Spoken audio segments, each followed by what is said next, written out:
राजूचं लग्न होऊन अवघे 6 महिने झाले होते. सुरुवातीला सगळं सुरळीत होतं, पण नंतर त्याचं आणि त्याच्या सासूबाईंचं छोट्या छोट्या कारणांवरून रोज भांडण होऊ लागलं. कधी चहात साखर कमी असल्यावरून, कधी उशिरा घरी आल्यावरून, तर कधी पैशांच्या बाबतीत. घरातलं वातावरण इतकं तणावाचं झालं होतं की गावातही चर्चा सुरू झाली होती. सासूबाई म्हणायच्या, जावई आहेस म्हणून सगळं बरोबर असतं असं नाही.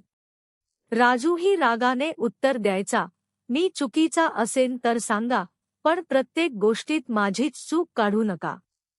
दोघांचं भांडण वाढत गेलं. पत्नी दोघांना समजावण्याचा प्रयत्न करायची, पण कोणाचंच ऐकायची तयारी नव्हती. एक दिवस तर रागाच्या भरात राजू म्हणाला, आजपासून मी या घरात पाऊल ठेवणार नाही. हे ऐकून सासूबाई काही बोलल्या नाहीत. त्या फक्त शांतपणे आत गेल्या. 2 आठवडे राजू सासरी गेला नाही. एके दिवशी त्याच्या पत्नीचा घाबरलेला फोन आला. राजू, आई अचानक बेशुद्ध पडल्या आहेत. लवकर ये. राजू धावत रुग्णालयात पोहोचला. डॉक्टरांनी सांगितलं की त्यांना मोठा मानसिक ताण आला होता. काही वेळाने सासूबाईंना शुद्ध आली. त्यांनी डोळे उघडले आणि सर्वात पहिला प्रश्न विचारला, राजू आला का? राजूच्या डोळ्यात पाणी आलं. तो त्यांच्या जवळ बसला आणि म्हणाला, आई, मी आलोय. सासूबाईंनी त्याचा हात हातात घेतला आणि हळू आवाजात म्हणाल्या, बाळा, मी तुझ्याशी भांडायचे कारण तुझा तिरस्कार नव्हता. माझी मुलगी आयुष्यभर सुखात राहावी म्हणून तुझी जबाबदारीची परीक्षा घेत होते. पण मी ते करताना तुझं मन दुखावलं. राजू काही क्षण शांत राहिला. मग तो म्हणाला, आई, मीही फक्त माझा राग पाहिला. तुमच्या मनातलं प्रेम समजून घेलेच नाही. दोघांच्या डोळ्यात अश्रू होते. त्या दिवसानंतर घरात पुन्हा कधी मोठं भांडण झालं नाही. मतभेद झाले, पण ते बोलून मिटवले गेले. गावातही लोक म्हणू लागले, रुग्णालयातून घरी आल्यानंतर सगळं पूर्वीसारखं नव्हतं. घरात शांतता होती, पण ती रागाची नव्हती, ती एकमेकांना समजून घेण्याची होती. राजू रोज सकाळी कामावर जाण्यापूर्वी सासूबाईंची विचारपूस करायचा. औषधं वेळेवर घेतली का? डॉक्टरांनी सांगितलेला आहार घेतला का? याची काळजी घ्यायचा.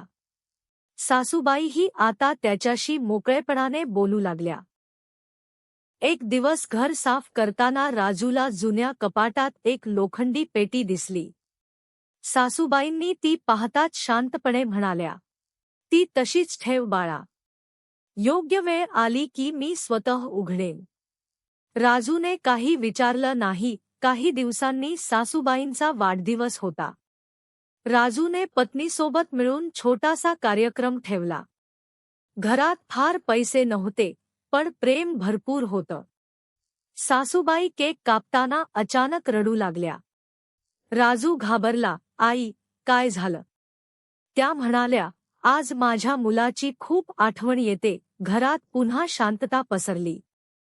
थोडा वेळ गेल्यावर त्यांनी तीच जुनी लोखंडी पेटी आणली. यावेळी त्यांनी ती स्वतः उघडली. आत काही जुने फोटो, शाळेचं ओळखपत्र, एक घड्याळ आणि काही पत्र होती. त्यांनी एक फोटो राजूच्या हातात दिला. फोटोतील तरुण मुलगा आणि राजू यांच्यात विलक्षण साम्य होतं. राजू आश्चर्याने म्हणाला, हा? सासूबाई हळू आवाजात म्हणाल्या, हा माझा मुलगा.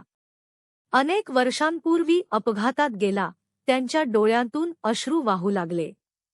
पहिल्यांदा तुला पाहिलं, तेव्हा मला त्याचीच आठवण झाली.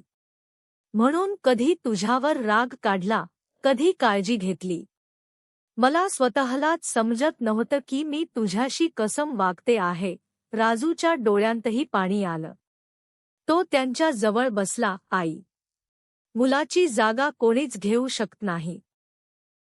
पण जर तुम्हाला परवानगी असेल, तर उरलेलं आयुष्य मी तुमचा मुलगा म्हणून जगू इच्छितो.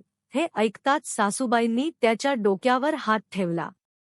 आजपासून तू माझ्यासाठी फक्त जावई नाहीस. त्या क्षणी घरात उपस्थित सगळ्यांच्या डोळ्यात पाणी आलं. काही दिवसांनी गावात एक बातमी पसरली. सासूबाई त्यांचं जुनं घर विकणार होत्या. गावातील अनेक लोक घर खरेदी करण्यासाठी येऊ लागले, पण राजूला काहीतरी वेगळंच जाणवत होतं. त्या घराशी त्यांचा भावनिक संबंध इतका खोल असताना त्या ते विकायला का तयार झाल्या?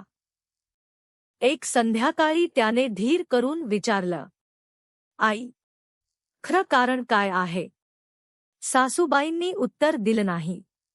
त्या फक्त घराच्या भिंतीकडे पाहत राहिल्या. काही क्षणांनी त्यांनी हळू आवाजात एक वाक्य म्हटलं, हे घर विकलं नाही तर मला माझं दिलेलं एक जुनं वचन मोडावं लागेल. राजू स्तब्ध झाला. ते कोणतं वचन होतं आणि ते पूर्ण करण्यासाठी त्यांना स्वतःचं घर का विकावं लागत होतं? याच प्रश्नाने एका नव्या रहस्याची सुरुवात झाली.